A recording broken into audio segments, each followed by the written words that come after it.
Hai, Assalamualaikum warahmatullahi wabarakatuh. Pada kesempatan kali ini saya ingin membuat sebuah video guna untuk mendukung tugas akhir dari mata kuliah basis data.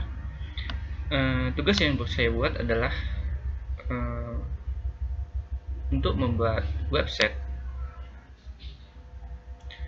di toko penjualan ikan hias. Nah, sebelumnya kita harus tahu dulu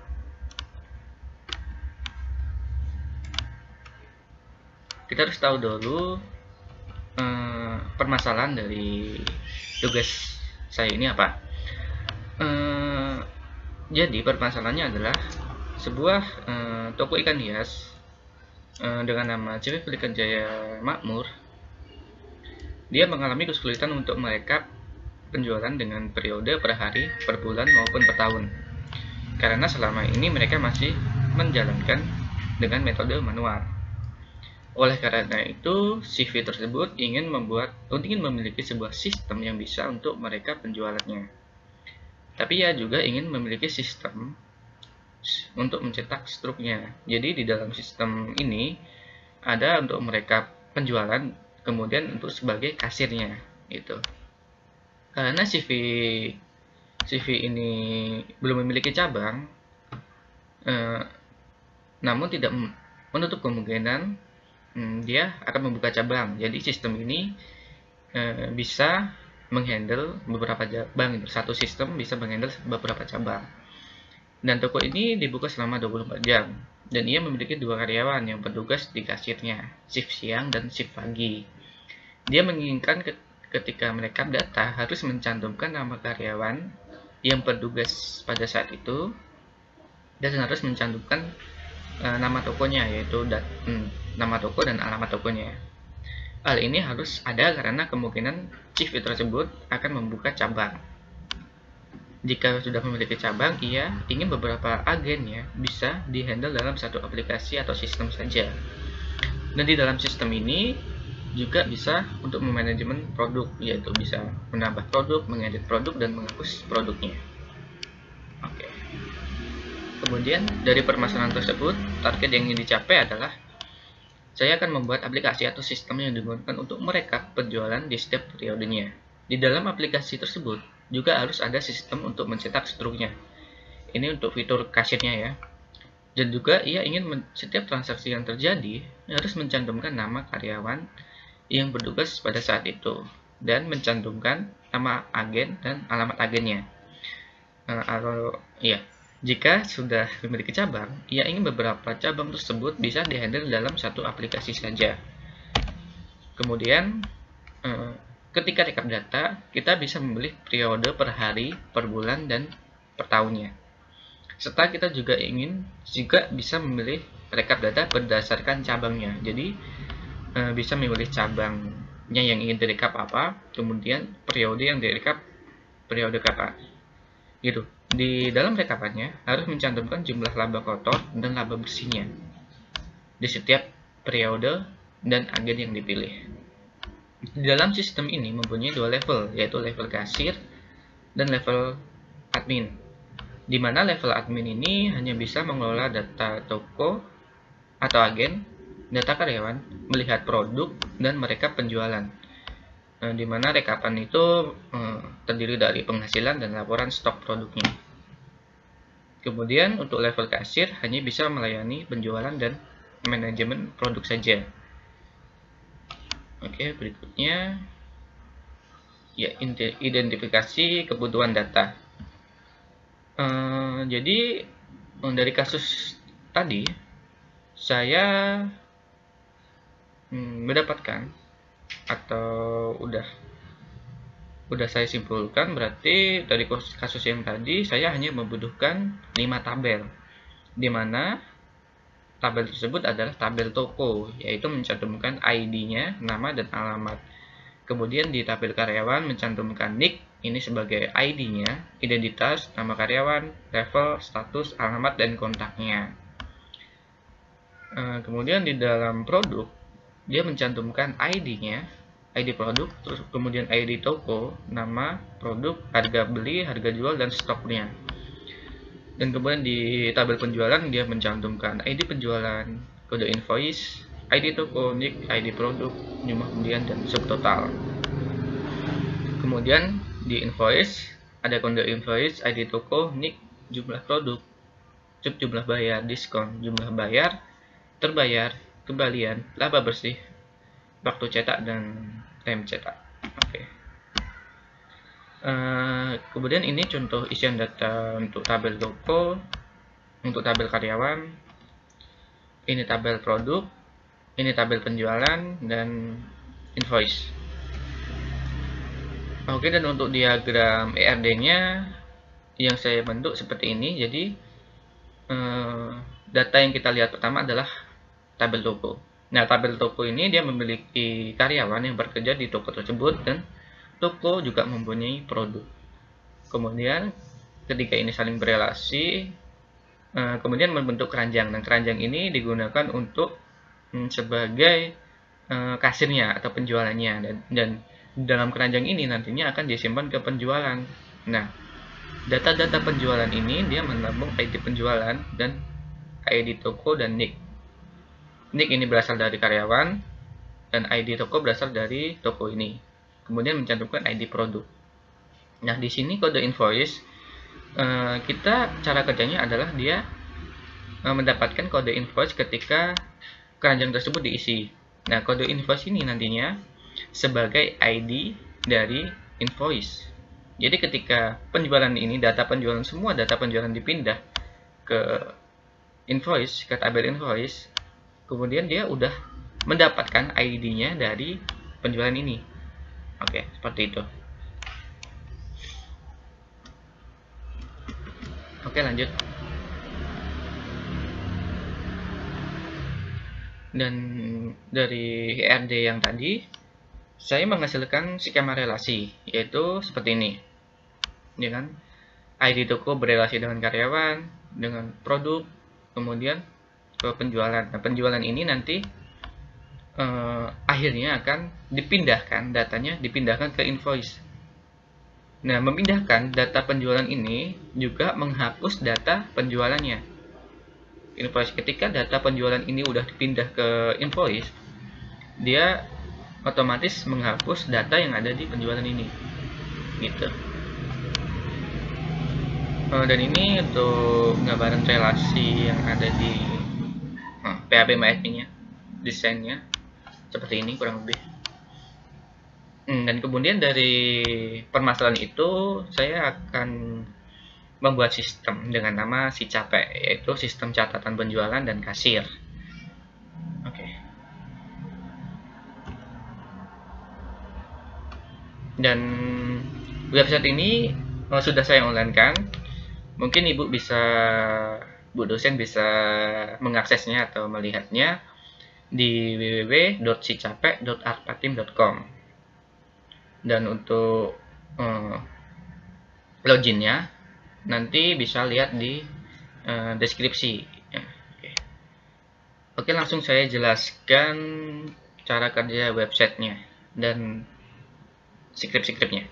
Kita langsung coba lihat ke PHP MyAdmin, ke database. Jadi data yang tadi saya sebutkan udah saya bentuk di sini. Jadi kan ada invoice, ada karyawan, ada penjualan, ada produk, dan ada toko tabelnya untuk menampung untuk database-nya. Untuk tampilan utama di dalam website-nya, ketika kita mengakses link tadi, dia otomatis untuk login dulu. Jadi harus memiliki akses login. Jadi di sini loginnya hanya menggunakan nick. Ya, di sini coba kita lihat di tabel karyawan. Oh ya, di tabel karyawan. Nah, nick di sini saya asumsikan sebagai NIM saya. Misalkan gitu. Jadi untuk mengakses ini saya menggunakan NIM saya, yaitu 19.180.37. Nah, ini berarti kan sesuai dengan ini, yaitu nicknya ini dia levelnya adalah admin. Jadi tadi ketika dia levelnya admin berarti tidak bisa melakukan penjualan. Coba kita login aja menggunakan nick ini. ya berhasil login. Nah, nanti akan diarahkan ke halaman utama ini. Nah, seperti yang saya jelaskan awal tadi, yaitu di sini hanya terdapat laporan penjualan, daftar produk. Jadi dia hanya bisa melihat produk, tidak bisa menambah, mengedit, menghapus. Yang hanya memiliki akses tersebut adalah kasirnya. Nah, kemudian ada data toko, jadi dia bisa menambah toko atau menambah agen. Terus ada data karyawan di sini. Jadi coba kita lihat ke laporan penjualan. Nah, di sini kenapa kosong? Ya karena dia belum ada transaksi yang terjadi gitu. Jadi ini masih kosong untuk laporan penjualan. Nah, kemudian di sini ada laporan stok produknya. Jadi maksudnya di semua toko tersebut dia hanya merekap semua toko. Jadi total produk saat ini adalah 1255 dengan produk yang stok habisnya tidak ada gitu. Jadi kita coba ke sini, ke menu daftar produk. Nah, di sini dia hanya bisa melihat rekapan produk. Jadi nantinya ketika kita mengetahui nih ada stok yang kosong, kita segera menghubungi agen atau toko tersebut. Kemudian untuk restock lagi produknya.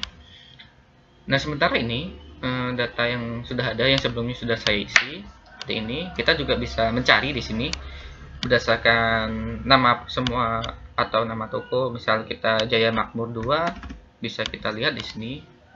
Nah, ini kan data-data produknya.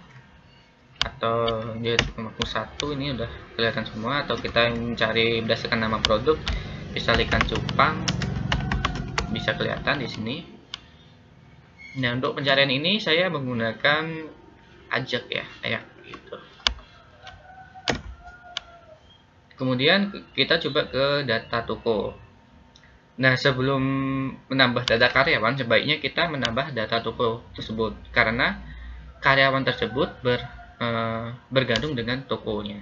Jadi misal kita coba lihat di sini. Nah, pada kasus ini saya sudah memiliki CV Pelikan Jaya Makmur 1 dan CV Pelikan Jaya Makmur 2, di mana CV Pelikan Jaya Makmur 1 ini sebagai admin toko utama atau toko utamanya. Kemudian Jaya Makmur 2 adalah agennya atau cabangnya. Jadi kita coba menambah data toko di sini. Oh iya, sebelumnya saya jelaskan dulu di sini cara menampilkan data dari tabel tokonya. Coba lihat di sini, berarti datanya ada di sini, di indeks. Berarti cara untuk menampilkan ini semua, query yang saya gunakan hanya sesimpel ini, yaitu select all from database. Ini variabel database saya dapat dari atas ini, yaitu database saya itu toko. Berarti toko kan, berarti sama aja select all from toko. Kemudian dia melakukan perulangan, semua data toko diulang, diambil, kemudian kemudian mendapatkan hasil, dan hasil tersebut dicetak ke sini. Ada nama toko dan alamat toko di sini kan, sudah benar. Oke, kemudian ketika kita menambah data toko ini, dia akan diarahkan ke link ini, data toko add. Berarti dia ngarah ke sini nih, actionnya ke sini, dia menambah. Berarti yang ditambah hanya nama toko dan alamat toko. Kita coba ya, menambah CV Pelikan Jaya Makmur 3. 3-nya saya gini aja, ada perbedaan. Dan kemudian alamatnya di Gunung Kidul. Ketika diklik selesai, dia akan melakukan penambahan, query penambahan, yaitu ketika berhasil akan diarahkan ke data toko. Ada muncul informasi data toko berhasil ditambah. Kita klik OK aja. Oke, kemudian dari datanya udah berhasil ditambahkan ini, CV Pelikan Jaya Makmur 3 dengan alamat Gunung Kidul. Nah, proses untuk menambah tersebut berarti di sini form. Ketika kita mengambil link ini ya, berarti action kita ke add. Nah, di sini nih ID toko, ID nama toko di sini kan. Kemudian query-nya insert into database. Database di sini adalah ini toko kan. Iya, dia value yang diisi, yang harus diisi adalah ID toko, nama toko, dan alamat. Sesuai di sini ya, di toko ini. Nah, data yang tadi ditambahkan udah berhasil masukkan ya ini. ID-nya dia 58 di sini. Nama toko sesuai, alamat toko sesuai. Jadi cara kerjanya ketika dia berhasil, nih echo di sini, ketika dia berhasil menambah, dia akan diarahkan ke link. Link ini berarti menandakan di sini di data toko, berarti kembali ke awal. Kembali ke awal ke sini ketika udah berhasil ditambah. Oke. Kemudian selanjutnya saya jelaskan untuk mengeditnya. Jadi di sini nih, edit nih di sini. Ini ketika ini diklik, misal nih Civiplikan Jaya Makmur 3, ketika diklik dia akan mengarahkan ke form edit data toko. Nah, edit form tersebut berada di sini. Nah, di sini misal kita ganti Civiplikan Jaya Makmur 3 diganti dengan 5. Alamatnya bukan di Gunung Kidul tapi di Bantul, Bantul DIY. Ya, di sini. Nah, ketika diklik selesai, harusnya dia akan memanggil function atau query di sini. Nih, update data. Setting di sini kan. Yang disetting apa? ID toko, nama toko, dan alamat toko. Sesuai dengan ID toko tersebut. Ya kan? Yang diedit sesuai dengan toko tersebut. Ketika berhasil diedit, dia akan mengarahkan ke sini lagi. Coba kita klik selesai. Nah, ketika ada muncul notifikasi seperti ini berarti dia berhasil. Oke. Nah, kita coba kembali ke awal. Nah, ini berarti kan udah berhasil kan ya. Menjadi Civiplikan Jaya Makmur 5 dan alamatnya di Bantul. Di sini saya juga kita klik dan dia juga udah berubah. Kemudian kita coba menghapus ini. Berarti untuk tombol hapus adanya di sini kan ya. Nah, sebelum menghapus, aku mencantumkan notifikasi dulu apakah benar-benar ingin dihapus atau enggak. Ketika enggak ya, klik cancel aja. Ketika benar-benar ingin dihapus, klik OK kan. Berarti nanti dia mengarahnya ke sini. Nih, remove ini. Berarti query-nya hanya seperti ini, delete from database atau toko, di mana ID toko dengan ID yang dikirimkan melalui metode get. Kita coba klik. Oke. Nah, data toko berhasil dihapus. Berarti ini berhasil. Oke, udah hilang. Di sini hilang, di sini juga harusnya hilang kan? Oke. Seperti itu. Berarti sekarang kita coba ini data toko. Kemudian oke, langkah selanjutnya kita coba ke data karyawan di sini. Data karyawan dia sama aja, bisa menambah, bisa mengedit, bisa menghapus. Jadi contoh kasusnya sama seperti di data toko tadi. Jadi ketika kita di sini, fungsi di sini berarti kita mengambil ini di data karyawan di bagian index.php di sini ya. Berarti untuk menampilkan semua karyawan kita memakai query ini. Kemudian saya juga menggunakan relasi inner join. Jadi karyawan tersebut direlasikan dengan toko. Jadi kita bisa memanggil nama toko dan nama karyawannya, data karyawan. Seperti ini untuk menampilkan. Jadi ketika kita ingin menambah data karyawan akan masuk ke sini seperti tadi. Untuk query-nya juga seperti ini, insert into ke karyawan dengan value yang diisinya, isi value-nya seperti ini sesuai dengan database yang di sini di karyawan dari sini. Jadi untuk contoh kasus kita coba aja. Ini kita memakai 19.180.03. Agen yang kita maksudkan adalah Civiplikan Jaya Makmur 2. Kita ingin menambahkan karyawan di sini dengan nama karyawan. Kita anggap saja dengan nama karyawan baru, biar ada perbedaan aja. Untuk levelnya kita level kasir, statusnya aktif, alamatnya ada di Bantul, kontaknya kita asal aja seperti ini. Ketika diklik selesai akan muncul notifikasi seperti ini, berarti dia menandakan berhasil ditambah. Oke, berarti kita cari tadi data yang ditambah berhasil kan, ada namanya karyawan baru dengan tokonya, dia ke toko Jaya Mamut 2. Kita coba cek di sini, ada juga datanya tertambah. Ini kita coba ingin mengedit karyawan baru tersebut. Nah, di sini misal kita ingin merubah ke agen ke toko 1, namanya saya rubah karyawan baru edit ini ya, biar mudah.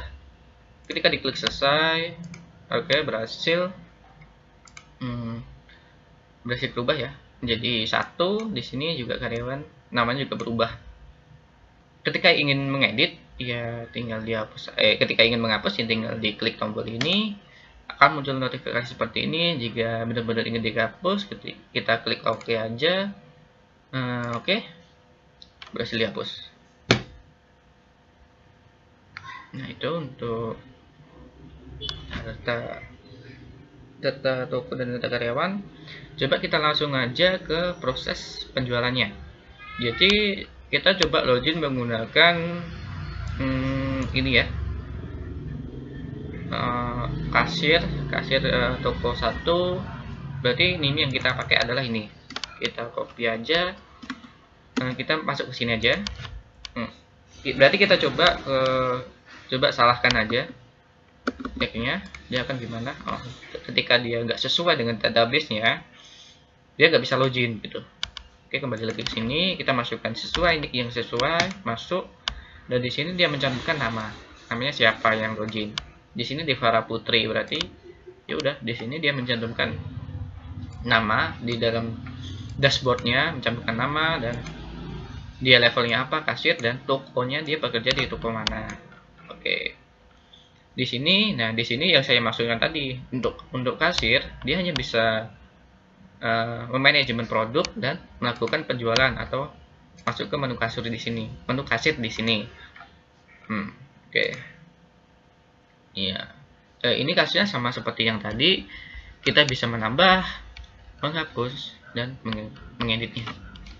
Untuk ini, file ini kita scriptnya ada di sini, di produk bagian index sini ya. Untuk menampilkan ini berarti query yang kita butuhkan ya ini. Ketika dia levelnya adalah admin, berarti ketika bukan admin berarti dia kasir ya kan, maksudnya berarti kita melakukan relasi dengan toko, yaitu produk relasi dengan toko di sini, kemudian akan menghasilkan tampilan seperti ini. Kita coba untuk menambah produknya ya. Di sini nama produk kita asumsikan adalah, coba aja, ikan hiu dengan harga belinya misal 50.000. Oke, dengan harga jual kita asumsikan adalah 100.000 dengan stok produknya 100. Oke, ketika diklik selesai, produk berhasil ditambah. Oke, mengarah ke sini, yaitu ikan hiu berhasil ditambah sesuai dengan data yang kita isi tadi. Kita coba mengedit di sini, berarti mengarah ke sini ya. Ini link di sini, kita mengedit sesuai. Misalnya ikan hiu kita edit menjadi ikan cupang. Ikan cupang merah putih, warnanya merah putih. Harga belinya kita rubah menjadi harga beli 10.000 dengan harga jualnya 50.000. Berarti kita untung 40.000 kan. Stok produknya kita ubah nih menjadi 50 stoknya. Ketika diklik selesai, berhasil.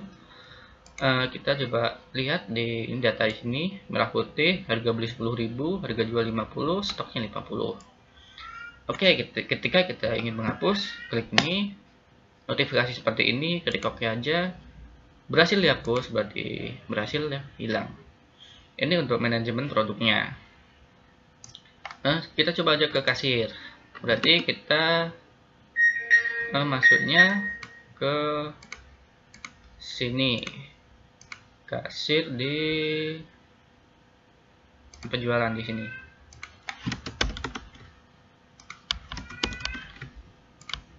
Oke. Cara kerjanya seperti ini. Berarti di atas ini sudah terdapat keranjang, istilahnya keranjang, dan bisa melakukan checkout. Di sini kita harus memilih produknya dulu. Berarti misal kita memilih produknya di sini, tambah keranjang. Di sini, oh ya, di sini saya jelaskan dulu. Saya juga memakai trigger, yaitu triggernya di sini. Oke, saya coba lihat triggernya. Nah, ini berarti ketika dengan trigger namanya penjualan underscore produk, maksudnya di sini ketika produknya terupdate, di sini maksudnya ketika keranjangnya diupdate, misal seperti ini, berarti dia otomatis di dalam produknya dia juga akan berubah sesuai dengan yang dirubah, gitu kan ya. Ketika langsung aja ke contoh aja ya, di sini ketika kita ingin membeli ikan cupang warna merah, stoknya ada 95 ya kan, kita ingin membeli 5 ikannya, membeli 5. Ketika klik selesai, nah berhasil ya. Nah di sini jumlah pembeliannya 5, berarti dia langsung di dalam invoice ini, di dalam keranjang ini dia langsung memiliki produknya. Dan kemudian di sini produk tadi stoknya langsung berkurang, dan yang tadinya 95 sekarang menjadi 90 sesuai yang dibeli. Untuk ini, data ini dia ditambung ke dalam tabel penjualan di sini, di penjualan ini, ya kan? Nah sesuai. Berarti kita coba dulu nih, kita nambah untuk ikan gupinya, dia total 100 kan stoknya. Coba kita tambah, kita beli 10, selesai. Di sini juga akan berkurang menjadi 90, di sini bertambah, ya kan? Coba lihat di sini nambah juga. Nah, data invoice di sini dibentuk ketika dia kode invoice ini dibentuk ketika dia pertama kali menambahkan ke keranjang, gitu. Jadi kode invoice ini satu kode invoice untuk beberapa barang,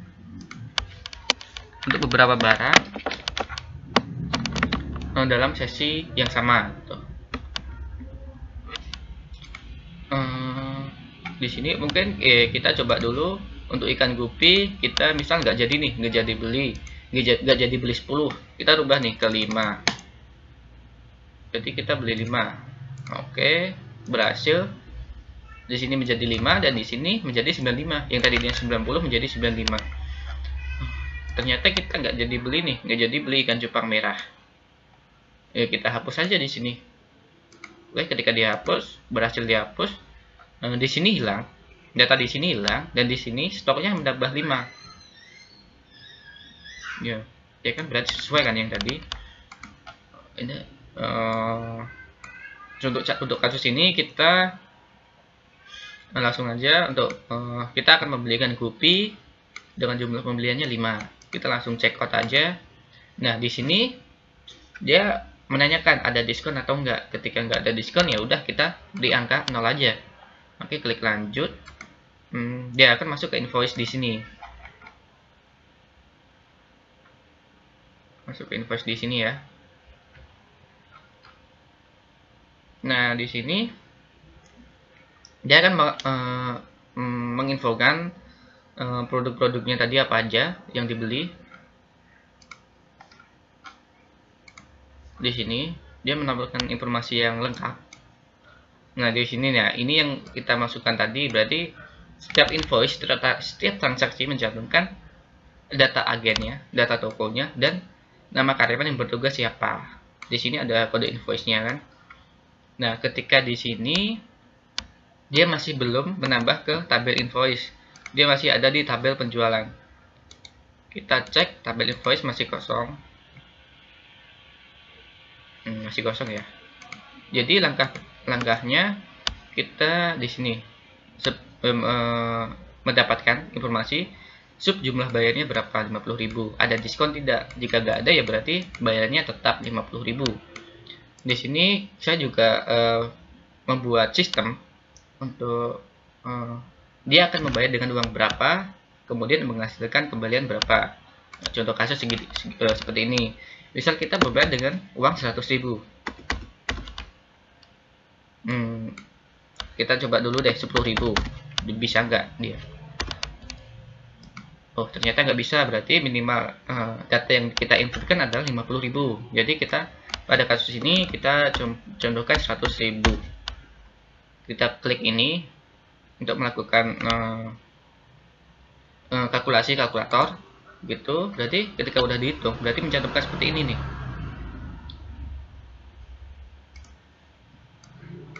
Oke, seperti ini. Di sini berarti tadi sesuai uang yang kita bayar berapa, 100.000 kan.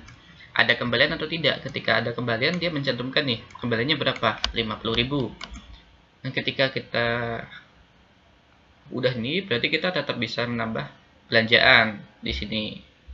Contoh nih kita menambah belanjaan ya. Berarti tadi nggak jadi di check out. Berarti kita tambah lagi nih. Misal kita kasus ini kita menambah ikan komet. Kita tambah dengan beli produk 10-nya. Produk 10 berarti di sini berkurang menjadi 80. Di sini berarti nambah 10. Di sini nambah satu produk lagi kan ya. Nah, jumlah pembeliannya 10. Di sini totalnya 1.050.000. Kita check out. Kita misal ada diskon nih, diskonnya 5%. Di sini tercantum kan ya, diskon 5% dengan total jumlah bayarnya adalah 957.500 rupiah. Nih, misal kita bayar dengan harga dengan 1 juta. Oke, kita kalkulasikan. Berarti kita harus mengambilkan uang sejumlah 2.500 ke orang tersebut. Nah, berarti langkah pertama yang harus kita lakukan adalah kita ngeprint dulu nih. Kita print dulu invoice ini. Nah, akan menghasilkan seperti ini. Langsung kita download, kita print. Udah. Di sini bisa kita simpan di sini dengan folder invoice 1. Oke. Nah, cara kerjanya seperti itu. Berarti ketika udah selesai, kita klik selesai aja. Selesai, oke selesai. Kemudian data tersebut, data yang di sini di tabel penjualan akan otomatis kehapus. Kemudian data tersebut dipindah ke invoice ini. Nah, di sini. Nah, berarti ketika tabel invoice ini udah berhasil ditambah, otomatis di laporan penjualan ini juga udah ada gitu. Nah, di sini berarti udah ada kan, transaksi suksesnya adalah 1 kali. Produk yang dijual tadi berapa? Totalnya 15. Nah, kemudian saya mendapatkan laba kotornya sejumlah 957.500 rupiah. Laba bersihnya 222.500 rupiah. Ini laba bersihnya. Di sini juga selain ada laporan penjualan juga ada laporan stok produknya. Berarti total stok produk yang kita punya adalah ini untuk keseluruhannya. Itu untuk keseluruhannya adalah 1.240 dengan stok habisnya kosong. Nah, di sini kita juga bisa memfilter. Yang tadinya semua agen, kita coba filter di toko Jaya Makmur, Pelikan Jaya Makmur 1 aja. Dengan periode misal 1 bulan selama bulan Januari ya. Oke, kita apply, kita cari. Nah, akan menghasilkan data seperti ini. Ini kan ada laporannya. Dari toko mana dengan periode kapan gitu kan. Di sini juga laporan stok produknya juga menyesuaikan agen atau toko yang kita pilih. Totalnya seperti ini. Ada 270 produk. Misal kita ingin berubah nih kita melihat di agen toko Pelikan Jaya Makmur 2. Dengan periode sama 1 bulan selama bulan Januari, kita apply, kita cari. dan laporan penjualannya 0 karena kita belum melakukan transaksi di sini kan ya. Tapi di dalam stok produknya dia banyak, ada 970 produk dengan stok habisnya 0 gitu. Misal kita cari di periode Desember, selama bulan Desember. Oke, kita cari tetap kosong. Di toko Jaya Mambur 1 juga kosong karena tidak ada transaksi sama sekali. Dan mungkin cuma segini aja sih cara kerjanya. Ketika udah gitu, kita lokat aja, selesai, ya udah ngarah ke halaman login tadi. Oh ya, ada satu itu cara mengoneksikan database-nya. Untuk mengoneksi database aku ada di sini cara seperti ini. Berarti kita akan memanggil hostingnya, berarti servernya di mana, di localhost. Yang kita perlukan ada 4 ini nih, 4 variabel lah, yaitu servernya, nama database, usernya apa, dan passwordnya apa. Di sini saya servernya di localhost dengan nama database-nya seperti ini, usernya ini, passwordnya nggak ada gitu kan, dan itu untuk koneksinya. Oke, mungkin cuma seperti itu sesimpelnya cara kerja ini. Untuk website ini bisa diakses ke www.sicapek.arpatim.com. Oke, mungkin seperti itu aja yang bisa saya sampaikan. Terima kasih. Wassalamualaikum warahmatullahi wabarakatuh.